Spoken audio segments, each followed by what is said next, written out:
la question du débat éthique, elle est forte, hein, mais je pense que la formation n'est pas une activité neutre. Elle ne l'a jamais été. La formation s'est toujours positionnée contre un certain modèle scolaire qui était un savoir descendant sur l'idée de la tête pleine vers la tête vide.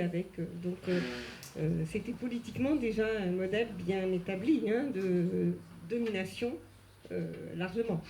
Donc je pense qu'effectivement, ces questions-là, elles essayent de réintégrer une sorte de circulation et donc de démocratisation et de place de chacun dans la structure. Je pense qu'il y a un enjeu politique fort. Pour moi, l'analyse du travail, c'est souvent ce que je dis à mes étudiants, c'est pas simplement apprendre de la technique, c'est vouloir visibiliser ce que beaucoup de gens ne veulent pas rendre visible. Et donc, il y a un enjeu un peu politique. Alors, est-ce que c'est contre les personnes sans le leur dire, en défaut d'éthique Je ne le pense pas à partir du moment où les personnes participent.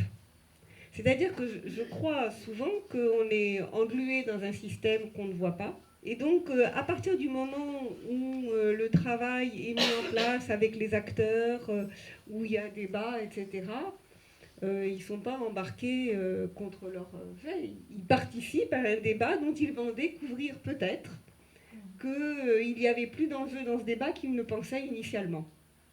C'est ça.